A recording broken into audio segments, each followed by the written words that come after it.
Hello, good evening, good afternoon, or good morning to you, wherever it is you are joining us from today. Welcome to this Practical Pilgrim webinar hosted by the Confraternity of St. James, UK. My name is Freddie, I'm the General Manager of the CSJ, and I'll be here hosting in the background today while our speakers impart their wisdom. I will introduce them in just a second. Like many things lately, this is a first for us. We normally run Practical Pilgrim Days in person around the UK with a series of talks and Q&A sessions for pilgrims seeking advice on how to practically prepare for their upcoming Caminos. This year, of course, it's different, so we have converted these into a series of online seminars on a variety of topics, each accompanied with a Q&A session at the end for those who are attending live. We have a whole host of other online events going on, as well as a bookshop, library, person-to-person advice service, and we run 2 pilgrim hostels out in Spain too. We are growing a community of Camino pilgrims, not just in the UK, but internationally. And I encourage you to take a look at our website at caminopilgrim.org for a better look at the work we do as a pilgrim charity. We're going to run things as smoothly as possible for you today, but do just bear with us if we run into any technical hitches. We'll be hearing a general overview of what the Camino is all about from 2 bona fide experts. First, we have Angelika Schneider. Angelika lives and works in Coventry, although originally hails from Germany. She has been walking on different Camino routes throughout Western Europe for many years. She's made contributions to books, including the CSJ's guidebooks to the Camino de Madrid and the English St. James Way from Reading to Southampton. She is also, as you'll see from her presentation, an extremely talented photographer. Our second speaker is the well-known, much admired Camino personality, Johnnie Walker, whose guides to various Camino routes to Spain and Portugal have been cherished by a great many pilgrims. A Scottish native, but now a long-term resident of Santiago de Compostela itself, who better to help fill us in on the Camino experience than someone who lives at its heart? These guys will be taking questions for those of you that are here live today. You can either send these in using the Q&A button in your Zoom dashboard, or you can select raise hand and we'll come and unmute you for you to ask your question aloud. If you're on an iPad, you'll just need to tap your screen to see these buttons. We'll get through as many questions as we can and we'll look to round things off around the hour mark. There will be screen sharing today, so if you're on a phone, note that you can zoom into the visuals by pinching your screen in the usual way. And now that's done. Over to our guest speakers, Angelika and John, please take it away. Thanks, Freddie. So welcome to this practical pilgrim session for Camino newbies. Today's session is a bit about general, like how did the Camino start, where is it, why do people do it, and so on.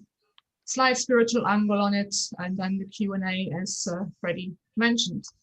So to start things off, as Freddie said, I've walked quite a few Caminos. I think my first one was 2003. I think that was the Camino Frances from St. John to Santiago, and basically from then on I was hooked.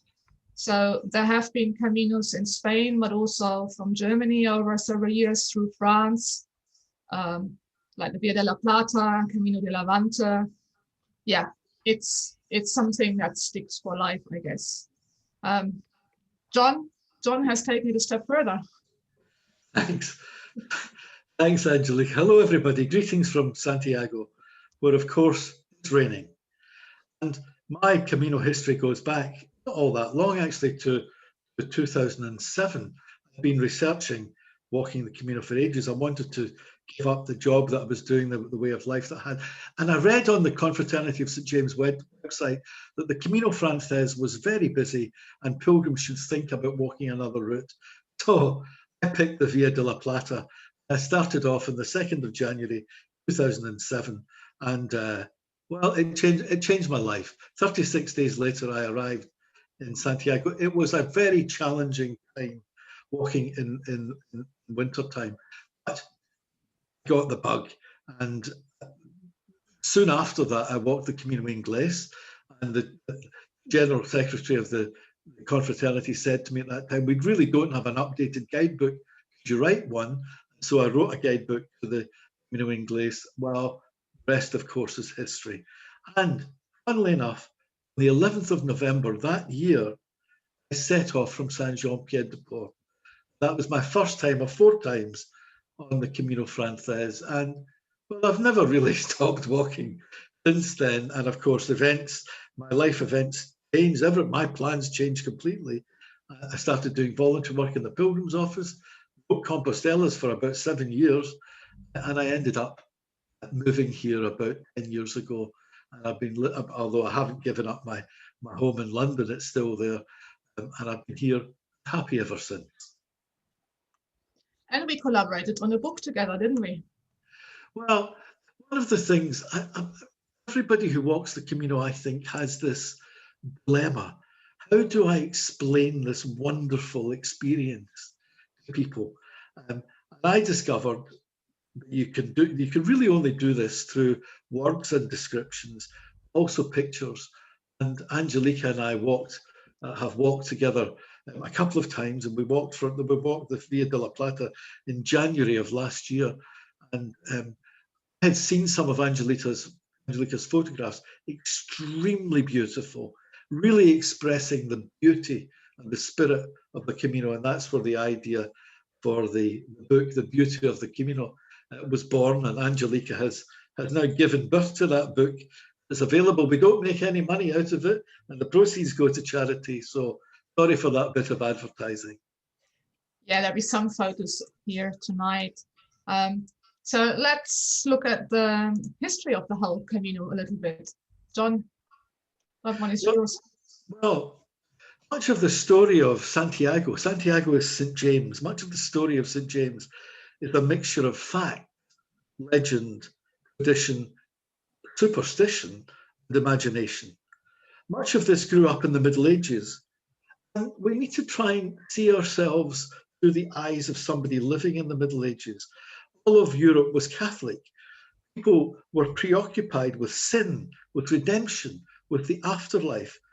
There was no Zoom, there was no Netflix. And so what might be incredible to us now, we need to try and see in that context.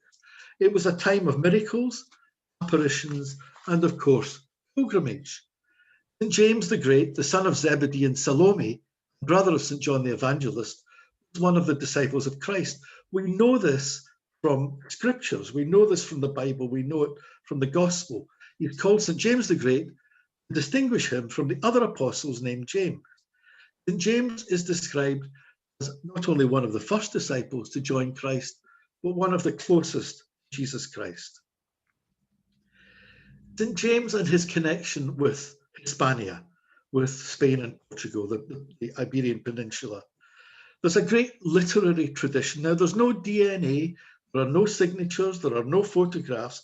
There's a literary tradition that leads to many people believing that James went to Hispania and preached the gospel there, establishing an apostolic see. So he ordained priests and established a church.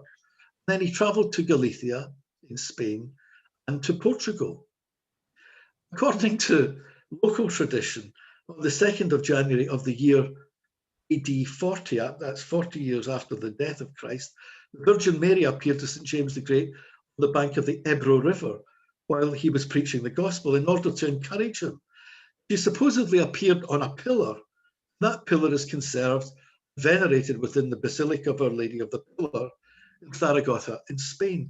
Now, that image of the Virgin Mary on the pillar, Our Lady of the Pillar, is the national saint of Spain, and the feast day is a national holiday.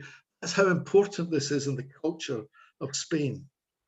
Following the apparition, James returned to Judea, where he was beheaded by King Herod in the year 44.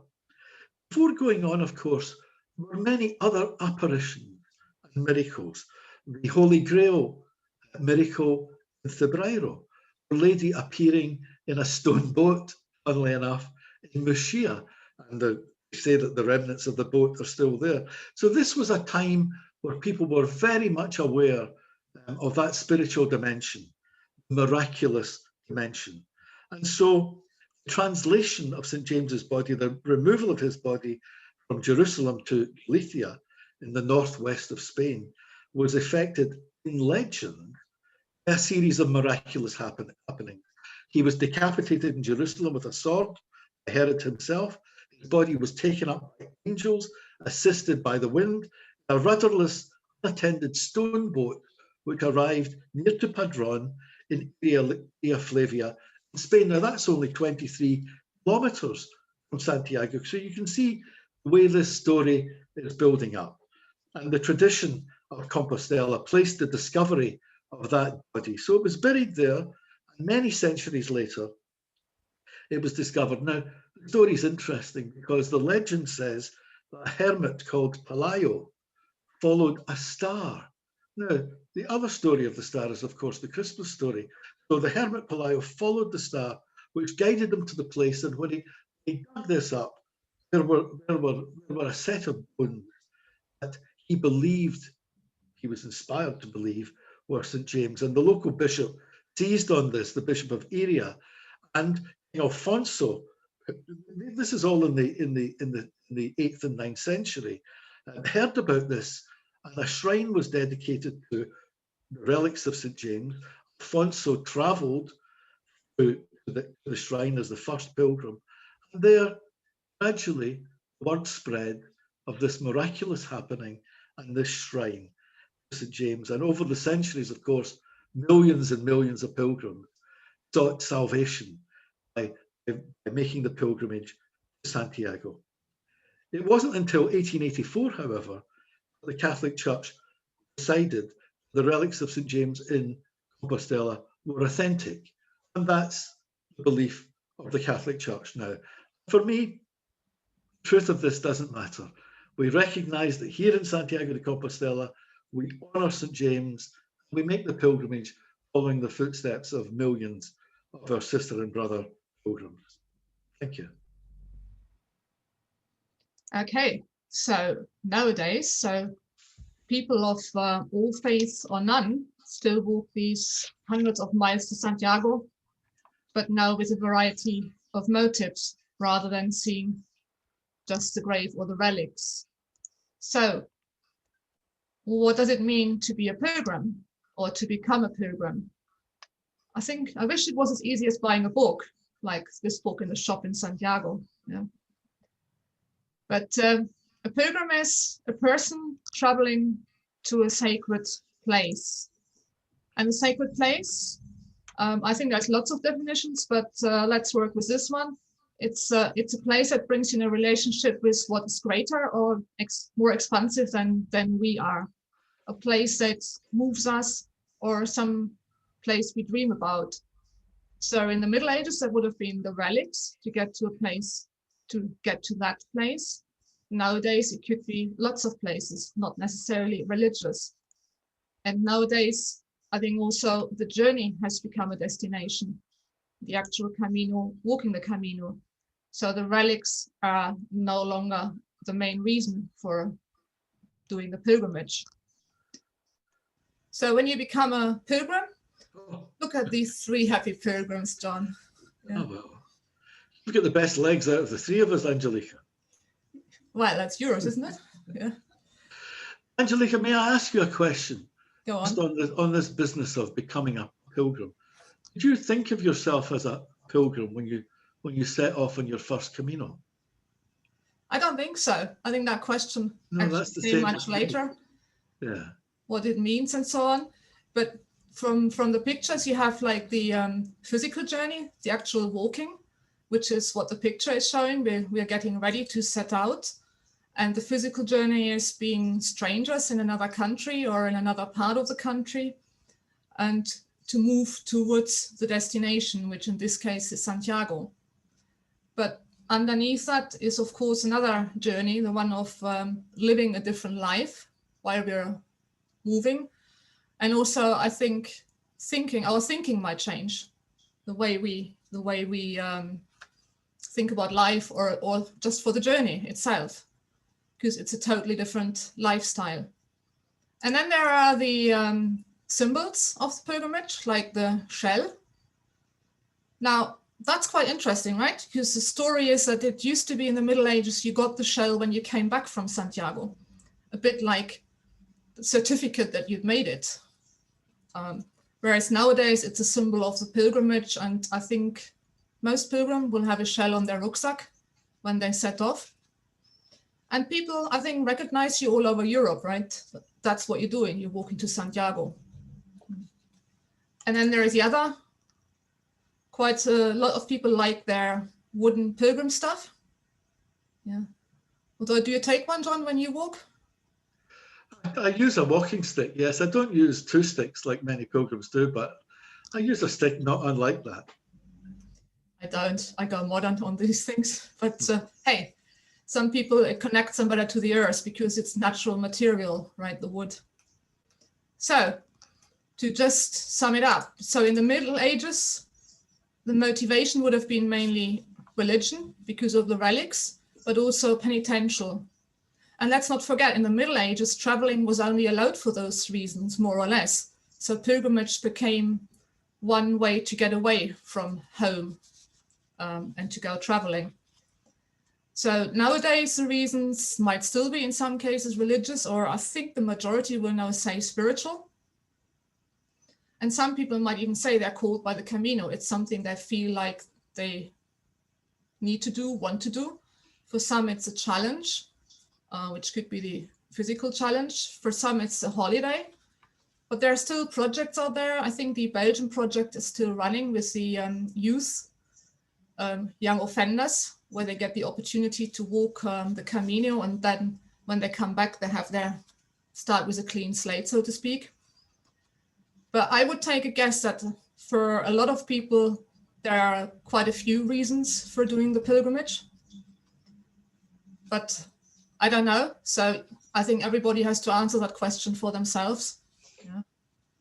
Some want to lose weight as well. For those, some want to get just fit. So lots of reasons, and the Camino is open to all. So here are a few points. I think to sort of summarize some important points. So conclusions we've come to over the years. This is personal points. This is not like prescriptive or anything. But I guess if you ask lots of others, you might get similar comments about the Camino. But I think one of the most important points is to go out to kind of, with an open heart and mind, to let yourself be surprised. Because you might go out with a reason, but you might find out something totally different. Like, John, you never knew you were going to be moving to Santiago or anything when you set off. Oh, no. None of this. I had a plan. My plan was I wanted to retire to Spain, certainly not to Santiago. And I'd never really heard of the pilgrimage to Santiago. And I knew absolutely nothing about St. James. Well, of course, that first pilgrimage from Seville on the Via de la Plata, by the time I reached Santiago 36 days later, everything had changed. I was open to all sorts of things. I was excited. I wanted to walk more. And of course, I fell in love with Santiago, and circumstances were such that it just, all of the waymarks were pointing in one direction, and I ended up living here very quickly. So look what can happen then, really, isn't it? If you're open to it. You just said waymarks. So I've marked this section trust, and my first point here is actually a picture of waymarks, because I think you have mentioned that a few times, how quickly you come to trust these yellow arrows that are out there. Well, I wish I could, can't really, the way this is set up, we can't see all the people who are watching this, but I know amongst you will be people who haven't walked your first Camino. And one of the things you're worried about is what I was worried about. I'll be walking in Spain. I don't really speak Spanish. What happens if I get lost? Well, in the book, I read about these yellow arrows, the yellow arrows that point the way. I'll just tell you quickly the story of the yellow arrows. The parish priest, in days gone by in I think the 1950s and 60s, Elias Felinas, the parish priest of the Church of the Brairo, which is at the top of the hill just as the Camino Frances enters Galicia. He was a scholar, an historian. He charted from the medieval document the route of the Camino Frances and other routes, but the route of the Camino Frances. And typical Catholic parish priest. He borrowed from road workers tins of yellow paint. And he started painting yellow arrows to show pilgrims the way to Santiago. And the police stopped him, his van, and his van was full of these tins of paint. He's painting yellow arrows. They said, "What are you doing?" And he said, "I'm the parish priest of the Church of Ocebrairo, and I'm preparing Spain for a great invasion." Of course, that's what came to pass. I was still worried I would get lost, so I went to Seville a couple of days before, 2 or 3 days before I was going to start off, and I found the first yellow arrow. The picture of Angelika and me and our pal Stephen standing outside the cathedral. There's a yellow arrow on the pavement. Right across the road on the other wall is a yellow arrow. Well, I followed these for a few hours, and I discovered that they completely showed me the way. And the truth of the matter is, set off on the 2nd of January from that very spot of that photograph, and 36 days later, I followed the yellow arrows all the way to Santiago, and I didn't get lost once. Of course, now me, Angelika, and Kimberly, everybody else, many of you watching this have become very reliant on following the yellow arrows. And if only we could just follow the arrows in our lives as well. Anyway, that's another story. Yeah, if only it was so easy. But I mean, it's amazing how quick you come to spot them everywhere. And it's like a secret code, isn't it? Across Spain, France, even Germany. Well, it's very interesting. You know, I say to people in villages, where are the yellow arrows? And they look at me as if, what are the yellow arrows? But of course, the yellow arrows are there. They're painted on the sidewalks, they're painted on walls and so forth. So when you're looking for them, you see them. Yeah. And of course, that picture there, Angelika, is a waymark sign put up by a local authority. The painted yellow arrows are painted by walkers, are painted by pilgrims, just like you and me. Of course, we know where to put the arrows at junctions to show the pilgrim whether to turn right, whether to turn left, and so forth. So don't worry about getting lost, you'll be fine. And don't worry about having to have a map or a GPS track or anything. It's entirely amazing. You know, during lockdown, I've done a wee bit of tidying up, as one does just to pass the time. I found 3 compasses. Where these compasses came from, I don't know.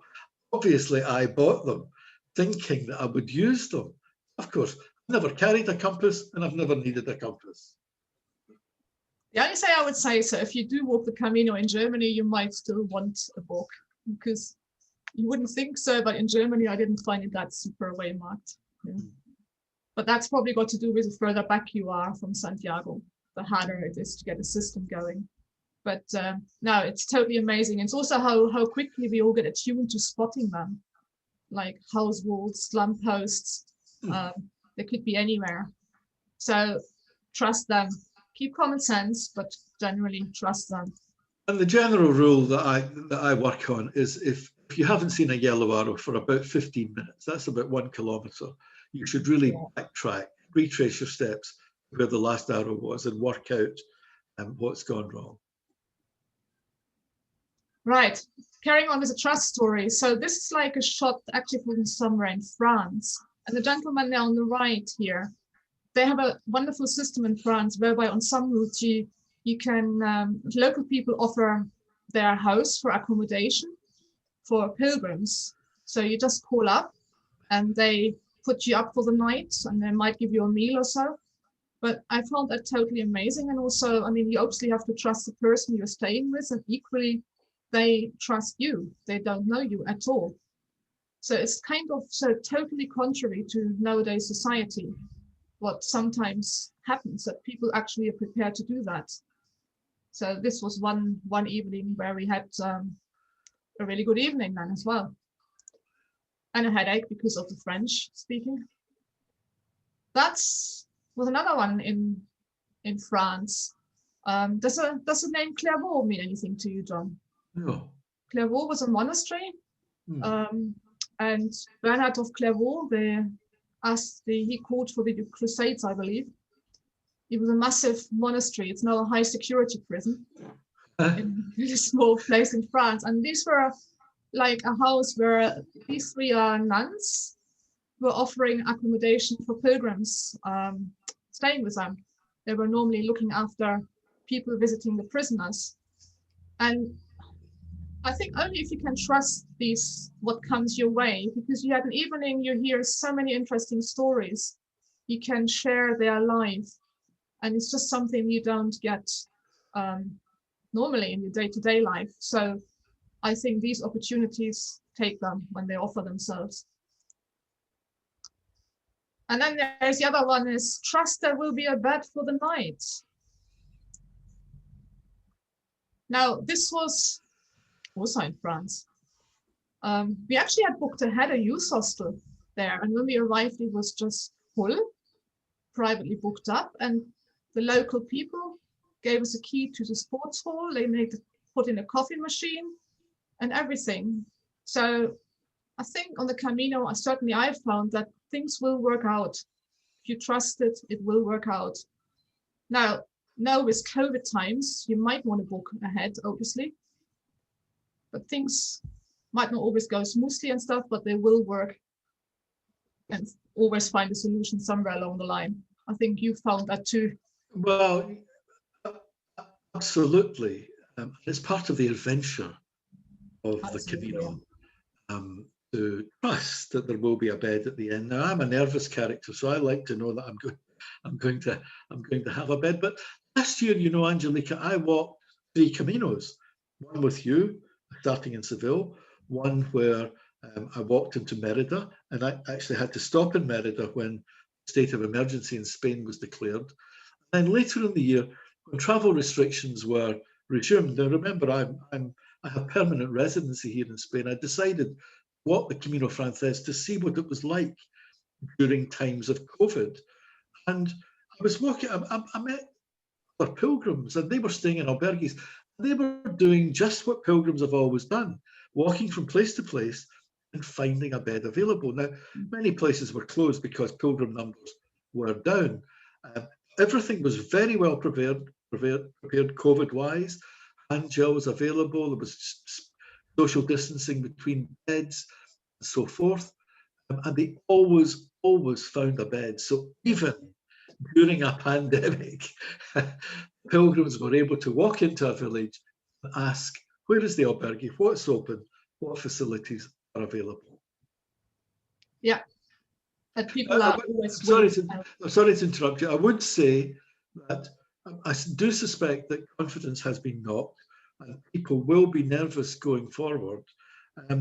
And what I advise people to do is, and I try to stick to this myself, is if you're booking a room because you want the security of knowing there's a bed, either a bed in an albergue, or a bed in a hostel, or a private room in an albergue, don't book 3 weeks in advance, because you will meet friends, you'll want to be with friends, they might walk at a different pace, you might come to a city or a village and want to spend some time there. So book maybe a day, maybe 2 days, maybe 3 days in advance, no more. Is my advice. And you've just mentioned friends, or you meet people, and that's another one I think you can sort of trust, that you will not be alone on the Camino. There might not be many people depending on the route you walk, but generally there will be other people, there will be people helping you or other pilgrims. And even if you prefer walking on your own during the day, there will in albergues often be people in the evening you can go out with for a meal and so on, which I think is actually the perfect combination. And just one bit to add on here, because sometimes I get asked, walking on your own, being a woman, what's that like? Personally, I think it's probably sometimes more dangerous to walk around the city center in the UK at nighttime than it would be on the Camino. Yes, by all means, I have common sense, or keep common sense about you, what you do. I do have a pair of walking sticks as well. You could argue there what's good for walking and against dogs might also help you in some other instances. But generally, honestly, I've never felt threatened or anything on the Camino. It's been safe as far as I'm concerned, but obviously yeah, don't go down a dark alleyway in the middle of a city or something at midnight. I wouldn't do that either. Yeah. Well, that's certainly my experience, Angelika. And you've said it so well. Don't give up your common sense. Don't do on the Camino what you wouldn't do at home. Don't leave your camera on the bed. Don't leave your wallet in the shower. Don't put your iPhone down and walk away and leave it. But generally, things are very safe. And for pilgrims now, the Spanish police have an app which we would advise everyone to download. I think Freddie will circulate the link. It's called Alert Cops, and download this from the Play Store. You register. It's a very simple procedure. You'll get it in English. You register. You can even give them a profile photograph of yourself. You elect what language you want the police to communicate with you in, and it works on GPS. So a pal of mine, Nancy Harlan from the United States, fell one day. She just tripped and fell and hurt her leg, and it was bleeding. She was on her own, and she tapped Alert Cops app. And the next thing, that a chat box appeared, and the police were talking to her in English. And they said, "What has happened?" She said, "I've fallen and cut my leg." And of course, they immediately said, "We know where you are. Just wait." And then along came assistance. And I used Alert Cop last year, I think it was, when I came across this. I was away out in the countryside on my own, and a pipe had burst, an irrigation pipe. This was like a massive geyser. It was hundreds and thousands of gallons of water. And I used Alert Cop. Anyway, I let them know about it, and I walked on. Well, 2 hours later, a police car drew up, and of course, because they had my profile picture and GPS from my phone, could track me down, and they said, "Pilgrim, thank you very much for reporting this." I was very impressed. So I would advise everybody to use Alert Cop, and you've got that security. And mobile phone coverage is pretty impressive in Spain anyhow. Yes. So it's accessible from wherever. Yeah. The other one is also trust yourself, trust in your own abilities, that you can actually do this. I mean, people sometimes are not like used to walking or whatever, or think, "Oh, I can't do this. It's too long. It's too far. It's all sorts." Actually, step by step, it does work. And especially if you go for longer, you get fitter as you go along. Build in rest days and stuff. But actually, we can do more than we are capable of more than we usually think we are. And then there will always be trust that you find these encounters with other people, and that you can enjoy these moments, like these dinners together, to just have a good time. I think these are the best memories as well, isn't it? With other people, the time spent, the communal meals and talks and chats. Yeah. Sorry, John, you look like you're going to say something. No, not at all. No, you've set me. You just need to talk about this, and I start having memories of just walking into a restaurant or walking into an albergue, canteen, and you start talking to people. Not everybody's friendly, but most people are. And some of the most memorable evenings were spontaneous, where people just came together and decided either to make a pot of pasta in the kitchen, or a menu of the day in a menu of a pilgrim, or menu of the day in a restaurant, share a bottle of wine, share the chat, everybody speaking in different languages, and the fun of trying to get yourself understood. Me and my schoolboy French, them and their pidgin English. Huge fun.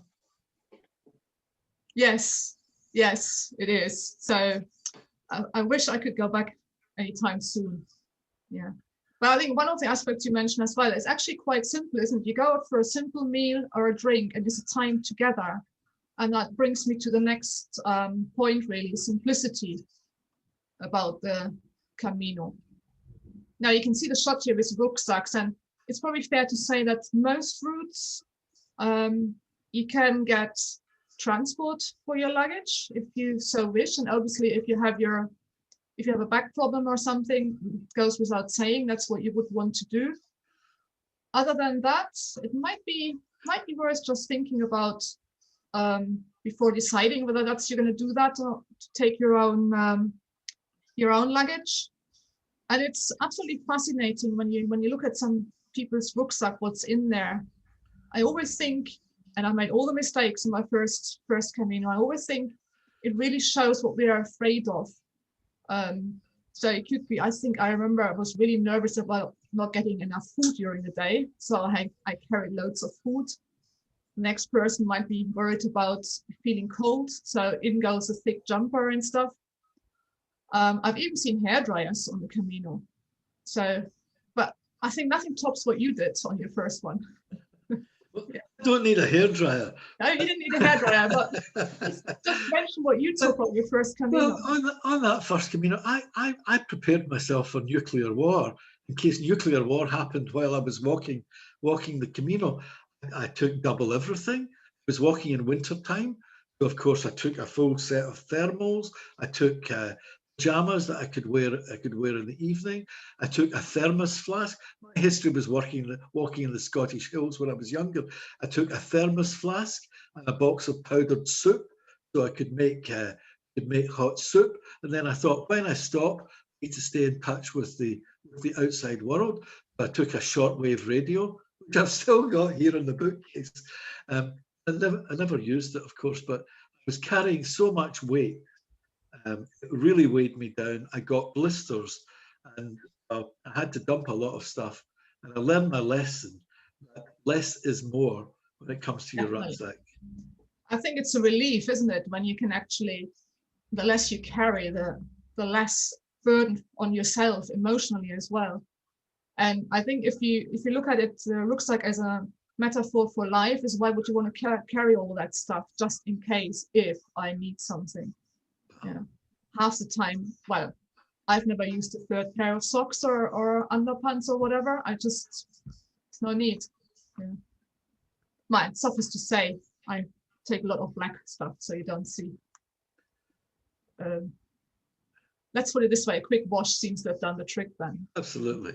Yeah. So carrying on simplicity, the meals together in an albergue, for example, this doesn't look, and it wasn't a very rich or meal. It was simple, but it's a time together that's really more important than the meal.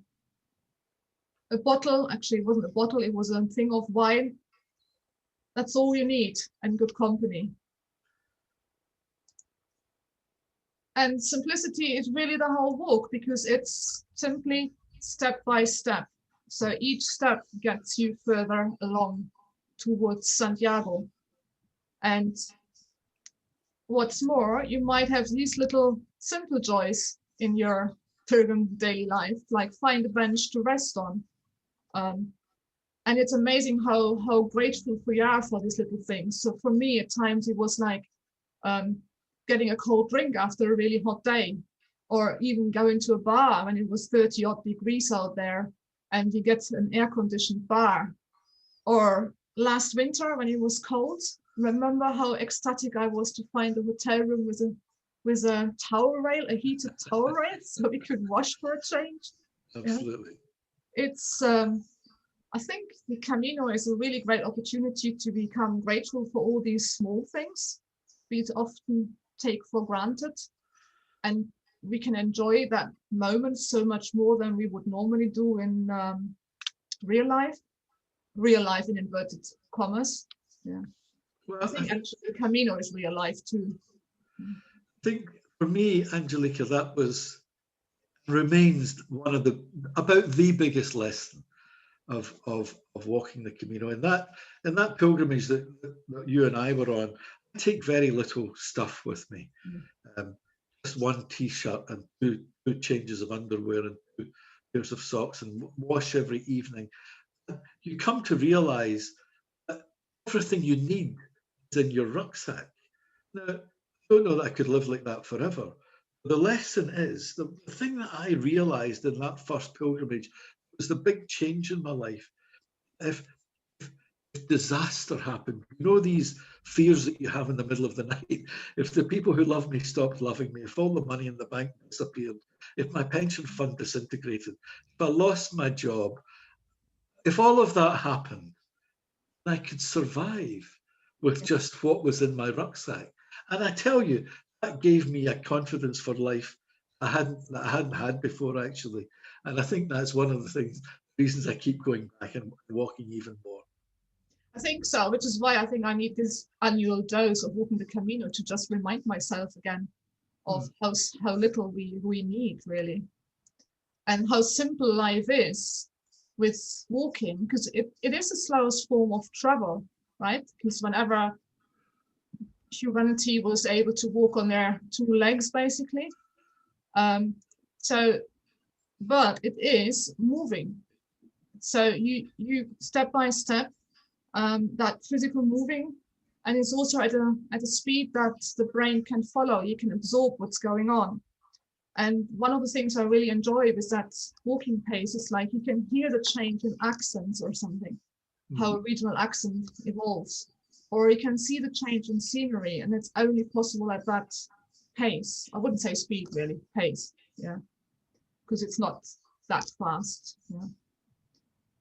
Also, walking the Camino is thinking. It gives you that time to, your feet are busy, your head, your brain can just, you used the word earlier on, John, it can be active, it can absorb, it can come up with new ideas, creative solutions, and so on. And I'm sure most of your ideas come while out walking. Well, I describe it as brainwashing in the kind of best sense of the word. As you walk along, the rhythm of the walking, the pace, you become aware of the things around you. You can start off thinking about, if you're like me, you start off thinking of the myriad problems, the myriad things that you can think up to worry about. Can fill my head at times. And as you walk along, these recede like a meditation. As you walk, it's like a meditation. These recede, and of course, as your mind empties, other creative and spiritual thoughts come to mind. And I think that's one of the great blessings of walking the Camino to Santiago, walking any pilgrimage route, walking the Camino to Santiago. Yeah, and I think the next point will tie in is seeing things, isn't it? You see the small things, the diversity. You have the time to take things more in and look at it more closely, kind of see the nature, see people, see all that history that surrounds us. Yeah. And also then therefore connect with things, nature and so on better. It's remembering, because while you're out walking and doing this brainwashing, you go back through memories. It might be triggered by the landscape or by the smells or food, whatever. It's that space to be able to let it meander in your head. But people walk for different reasons, and many people walk to recover from things.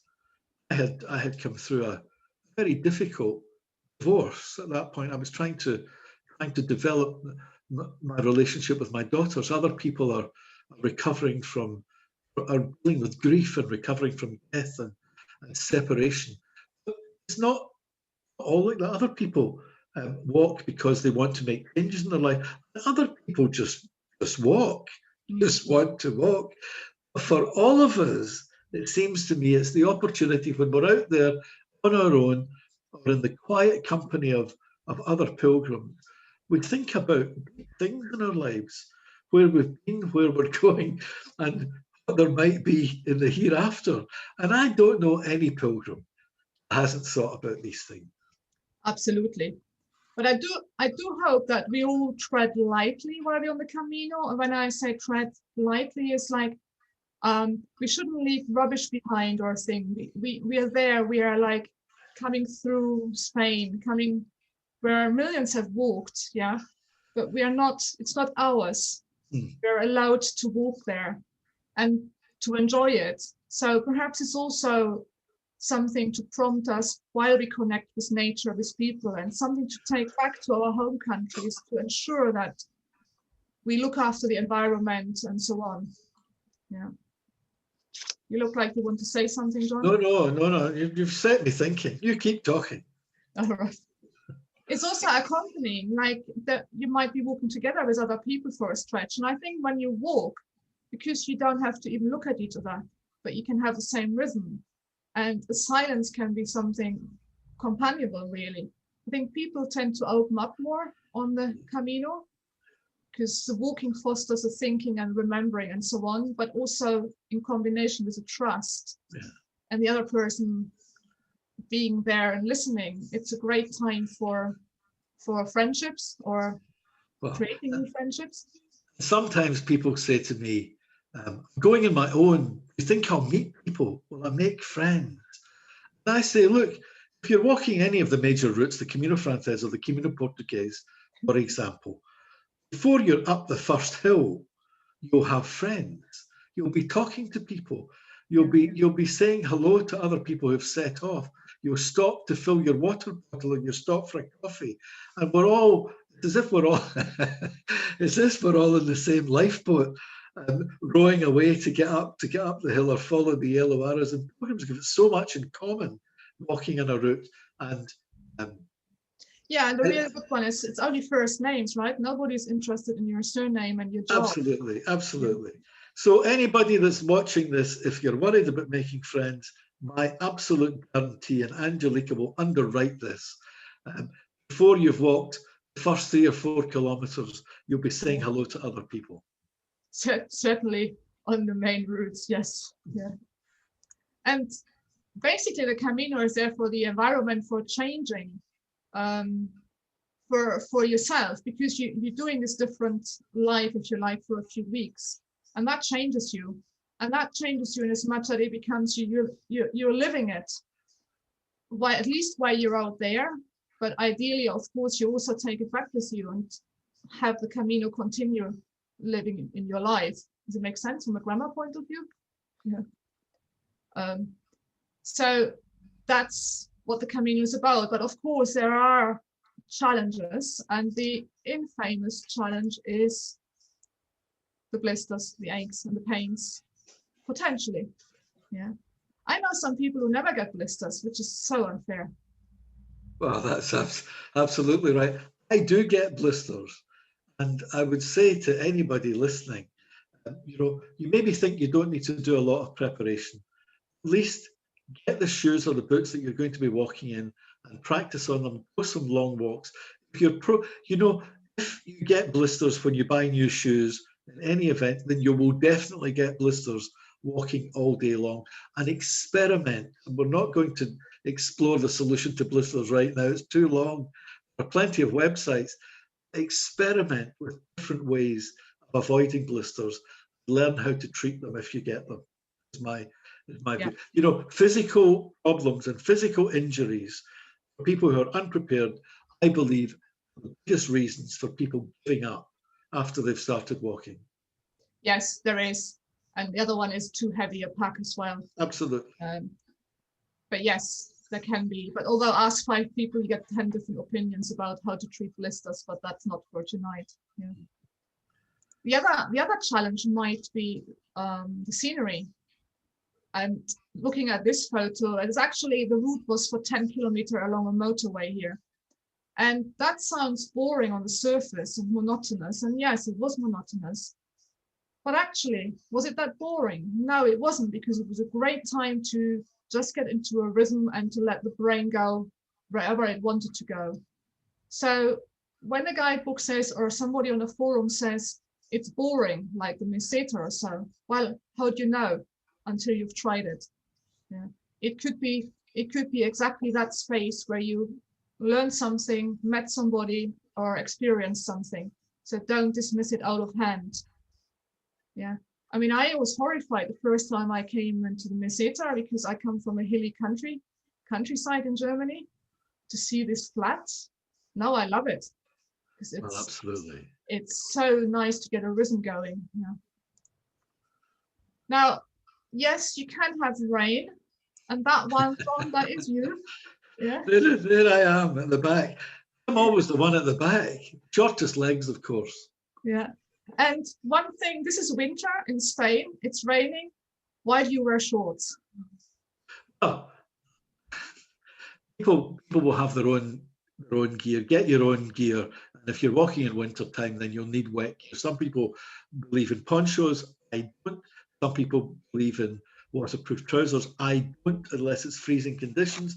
I just wear shorts. My legs get wet, dry my legs, and that's it. And my skin is perfectly waterproof. Now, I'm a hardy boy from the Scottish Hills, so that suits me fine. It may not suit other people. So these are actually Patagonia rain jackets. They're top of the range rain jackets. No water gets in. So pick your gear carefully and try it out. You know, before that first pilgrimage, I put on all my waterproof gear, my rucksack cover, got in the bath and turned on the shower to see if it worked. That's how crazy I was. Anyway, that's how you learn. Yes. Yes, learning by doing on that one, yeah. And the other challenge, or sometimes people think it's very dangerous there with dogs or anything in Spain. I mean, I never had a really serious dog experience. They tend to be locked up most of the time, but they can be very noisy, bark at you. But for the most part, they're actually, yeah, not a threat at all, I find. Well, in thousands of kilometers walking in Spain, I must say I have never had a vicious encounter with a dog. Now, there have been dogs that I have given a very wide berth. No, I've never been attacked. I have been given a fright walking past a garden, and the dog's chained up inside and it starts barking like mad as the pilgrim walks past. That's the extent of it. You need to remember they can't get out to bite you. And I must say, I have sticks, walking sticks, so they're always my guarantee. I have a defense if anything should ever happen. That's just because I'm wary of dogs generally. One other challenge, technology. I quite like the fact that the older people, of course I'm not old, keep saying, oh, it's a young people and technology. Actually, that's why I put this shot here. It's not. It's a temptation for, I think, for all of us to use the mobiles and so on. And I guess it's probably something, 2003, we didn't really have that problem as such, but something probably worth thinking about in advance, how you would want to use your technology and so on, because otherwise it's very easy to, Wi-Fi is everywhere, to use it all the time to stay connected with home. But look at these two. Can you really be connecting with nature, people, and so on, and have a good conversation if you're glued to your mobile? And I don't know how you see that, John, but it's actually not easy to say no at times, but it's probably good to have a strategy in advance. That's because you use your mobile a lot, do you? I do. Well, I'm away so often and walking so often, I like to stay connected, and I can understand it. And I think as far as young people are concerned, we're trying to hold back the tide, saying that they should limit. What I do like is in many albergues where they ask people not to use their mobile phones while they're at table with other pilgrims. And I think that's absolutely right. It's just good manners. Yeah, yeah. And it's really, if you want to be there, if you want people to listen to you and stuff, give them the courtesy of listening to them rather than checking your mobile. Yeah. And one more challenge, and that's probably the biggest, is ourselves. It's like when it gets tough, when it's like so flat, or it's hot, it's wet, it's whatever, I'm aching. It's like the battle with ourselves to continue or so on. And perhaps sometimes it's worth giving yourself a rest day or a shorter day to refresh your batteries or something, or have a bottle of wine and a nice meal. But I think often is we think we can't do it, but actually we can. So it's overcoming our own inner enemy within ourselves to keep going. I think we all had a day on a pilgrimage where it just didn't flow well and stuff. So reset, take a break if needed, and carry on again the next day. Absolutely. So that brings to the next section, because I think to both of us, hence the book also, the Camino has a certain beauty about it. And I think when we talked about beauty, it's like a word that has a bit more to say than just being nice. Beauty has something about it that we probably cannot really grasp, call it divine or anything. But for a moment, we see something, and something that is probably a truth or something about our lives, who we are, or something good, full of goodness and light. And for sure, you can't have beauty where there is total darkness. So what I mean with beauty is like the little things we're probably more attentive to when on the Camino, because we have this space and time. So you see something like the leaf and the drops, and it's really beautiful, well, to me anyhow. Or a space like a church or a cathedral, where you can sit and reflect for a few minutes if needed. And often these spaces are wonderful because they're also cool on a hot day. Or there is some fun moments as well. This is a Galician. I dread to think the size. Yeah. I just tell everybody these are not mine. You don't live there, yeah. But also it's the joy of the moment. There's beauty in there when you get to somewhere and you have this moment together. There's beauty in, you see some of the scenery or what's ahead of you. It's just awesome, absolutely awesome. There's beauty in this, have a reflective moment or two. Take your time, especially when you have ideas, something to think about, to remember. And then there is a simple scene like this, and it was just, I think, the right time of day to capture the light with this cross. It was just amazing. I think, what a place to have a cross. I don't know what happened there, whether it was a pilgrim or not, but it was so peaceful and beautiful at that moment in time. So ultimately, though, you have to arrive. And I think, I don't know about you, Johnny, but I remember looking very much forward to arriving, but then there was also trepidation creeping in because the walking would end. And it's sort of this bittersweet moment. It is a bittersweet moment. And it's a mixture of emotions, the triumph of having done it and facing the magnificent Cathedral of Santiago with all your fellow pilgrims around you, whooping and shouting for joy, hugging each other. You realize at the same time it's over. And I think that may be what drives some of us back again and again and again. It's a wonderful feeling. Arriving is a wonderful feeling.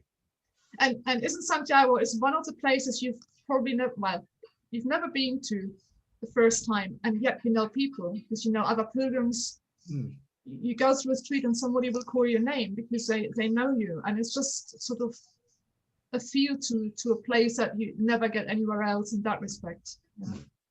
And then you obviously go to the pilgrim office to get your Compostela, and quite often there can be queues, but the talk, the laughter in that, it's so palpable. And you, having worked in the pilgrim office for a while, you must have seen that every day. Well, yes. They've introduced a new system now, a ticket system, which cuts down on the queues. Previously, people could wait 2 or 3 hours. There was great camaraderie in the queue, as you can see. But Santiago is unique anyhow, so you have the joy of the people arriving. You have the little scenes, like the people making a living out of the pilgrimage. Is that guy actually still there with his dog? I haven't seen him for a long time. He got very cross when he spotted me just taking the photo. And there is, well, like I say, people making a living, getting ready for the pilgrims early in the morning for the crowds arriving. Well, that was obviously pre-COVID times.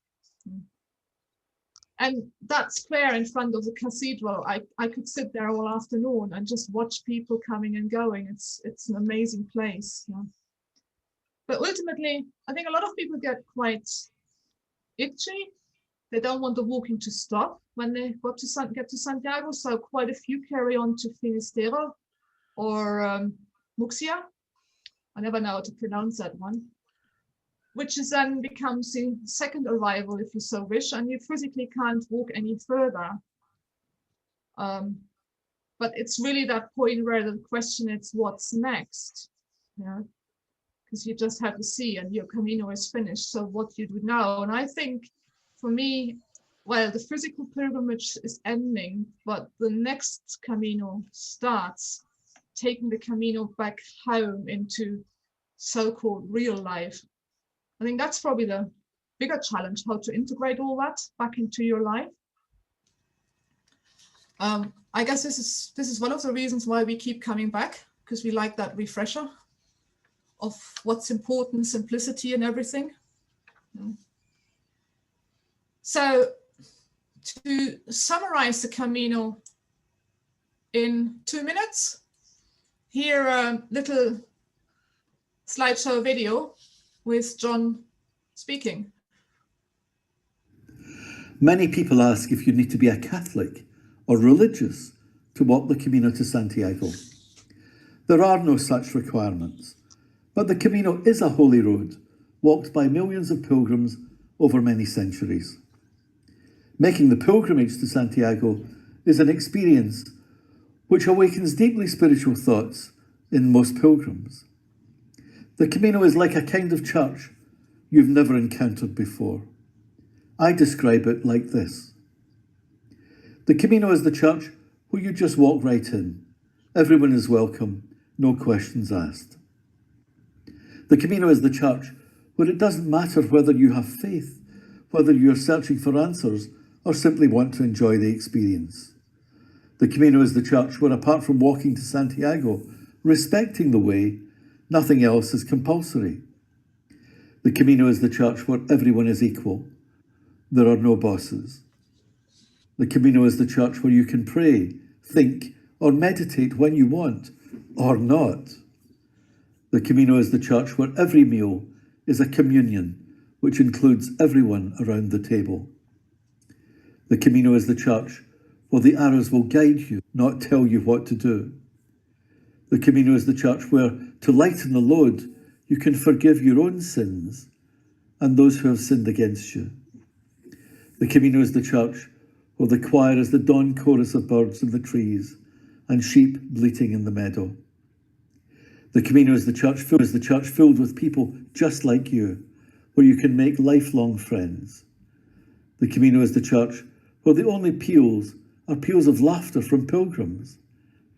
The Camino is the church which is never full up. Come along, there's room for you too. So, and just as John mentioned earlier on, we wrote this or collaborated on this book, which contains texts by John and black and white photos from myself. So if anybody's interested, we can put the link up in the chat.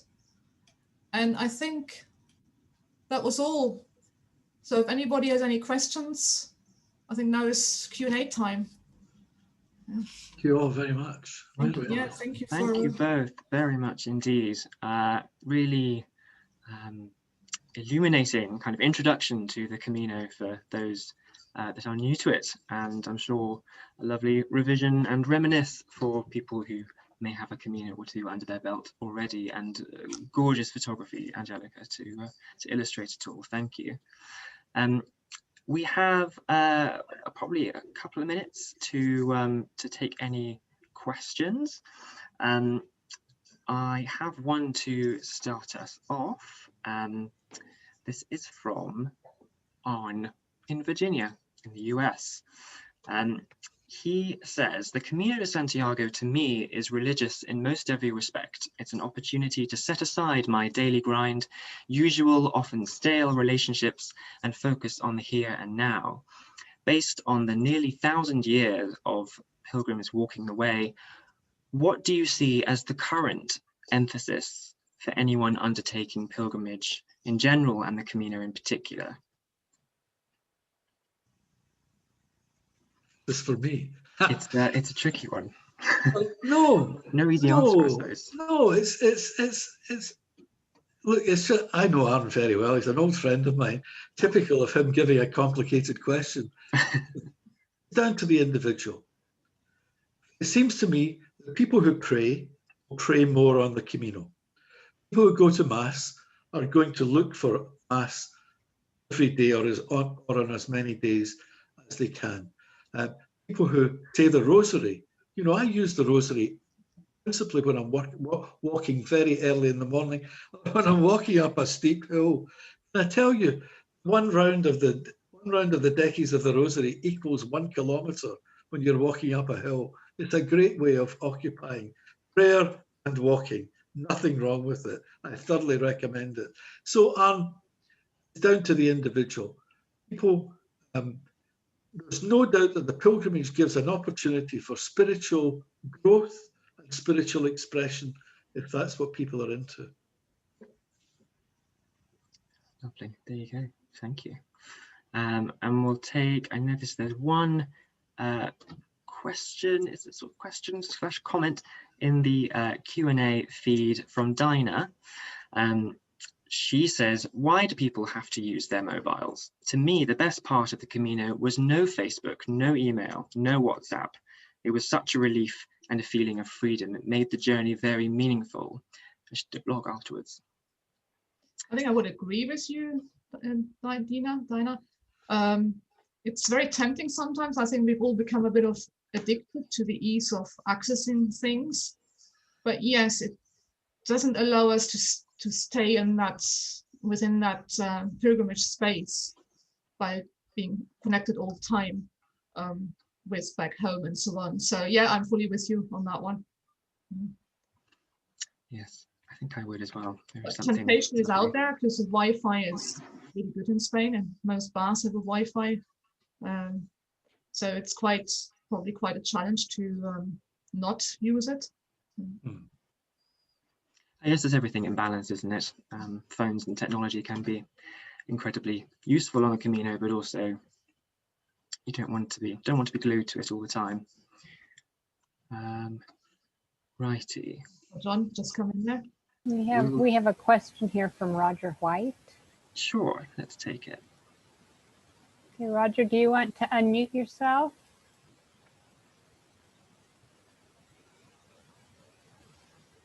Hi, Roger.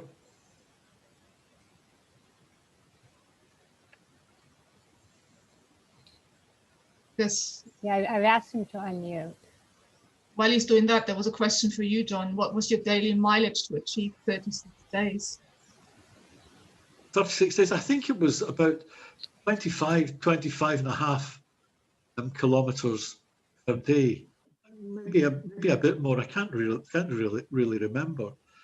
The Go to Salco website has a great planning tool, Planeador, for the main Caminos that helps you work out your daily stages. Will tell you your average mileage. I have to add that page into the chat though, the site. I think we have Roger. Roger, can you hear us? Yes, as I was saying, it was a mistake. I pressed the wrong button. But don't worry. I'm on. Just let me say, I mean, I have walked the Camino Frances from Saint-Jean-Pied-de-Port, and I just relate so much to so many of the things that were being said. And it occurred to me, an obvious point, but a wonderful thing about the Camino is we find all the time talking to people, meeting people. Although we've got different motives, we're all walking to Santiago, and there's this community of spirit, which you just don't get in life back home when you talk about politics, about what should be done with this and what should be done with that. It's just this wonderful community. Thank you. Thank you, Roger. Thank you. I'll take one last question from Alison, because it leads very nicely onto the outro that I have. She asks if future webinars will give an indication of how much to save up to do a 2-week portion of the Camino in France. Yes, Alison, is the short answer. There will be other webinars covering various aspects of the practicalities of doing Caminos in Spain, in France and Portugal. So yes, do look out for those. They are all listed on our website and you can sign up to as many of them as you like. After today, there are 5 more that you can register for at the moment. And the next one is 2 weeks from today, same time again. You'll be thrilled to know that the 2 speakers here will be joining forces once more, and they will be talking to us more specifically about choosing your Camino route and the things to consider when doing so, the differences between them, etc. So do sign up for that if that sounds useful to you. Again, just visit caminopilgrim.org, and it should be one of the first things that you see. I will round off because I am conscious that we are slightly over time. Thank you so much, everyone, for joining us this evening. Thank you, a huge thank you to John and Angelika for that brilliant presentation, and thank you to my co-host Kimberly for helping me out this evening. Until next time, stay safe, everyone. And thanks everybody. Bye-bye. Bye. Goodbye. Bye.